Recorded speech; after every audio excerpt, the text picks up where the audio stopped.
Tonight, we have new information on approved amendments that are now heading to an Arkansas ballot in November. Thanks for joining us. I'm Rolly Hoyt. Faith has the night off. An amendment requiring casinos to get local approval before building, cruising with 116,000 approved signatures. If passed by voters, this could mean no dice for a Pope County casino. THV 11's Sarah Herbakowitz joins us now. Sarah, what should voters know now that this is heading to the ballot? Yeah, Rolly, this ballot approval comes just weeks after a casino company finally won a years-long battle for the license to start building in Pope County, a debate that goes back to 2018. Now the voters will decide if a casino is in the cards. Local voters should have the choice to determine what happens in their own community, and that's what this is about. Hans Sturitz works with the group Local Voters in Charge. They're behind the ballot initiative to require casinos to get local approval before landing anywhere in Arkansas. What it boils down to is the fact, some communities want to embrace a casino and the possibilities that those hold.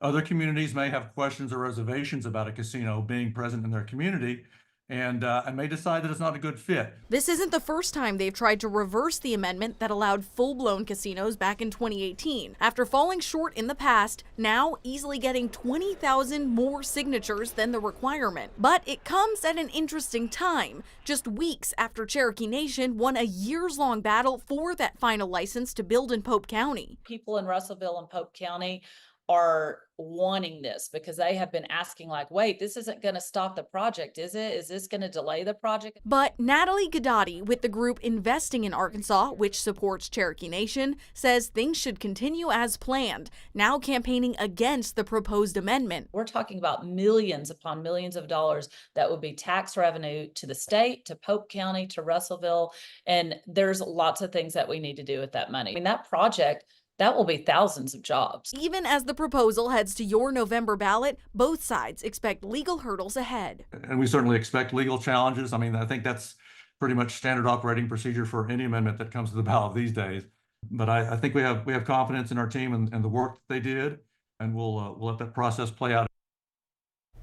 One reason this petition drive succeeded when past efforts didn't, it was their highest funded effort, spending about $5 million on canvassing, a lot of it coming from the Choctaw Nation. They operate a competing casino 90 minutes up I-40 just across the border in Oklahoma. Sarah, thank you. Now, while the campaign to convince voters about casinos gets underway, the campaign to get before voters when it comes to medical marijuana is getting some more time. The proposed amendment that would expand the availability of the drug is short of the number of signatures to qualify for the ballot, but has enough to get more time to get them. The group submitted about 108,000 signatures back on July 5th. The Secretary of State has verified about 77,000 of them. That's enough to get a 30-day cure period. If they can turn in about 14,000 new signatures by the end of August, then the issue will make the ballot. As for the other effort that thought they had enough signatures earlier this month, the abortion amendment remains in limbo before the state Supreme Court. Backers hoping to restore legal abortion procedures submitted about 102,000 signatures on July 5th, but didn't include that day a specific piece of paperwork about paid canvassers. The committee is suing to make the Secretary of State count everything. A set of legal briefs are due to be filed a week from next Friday.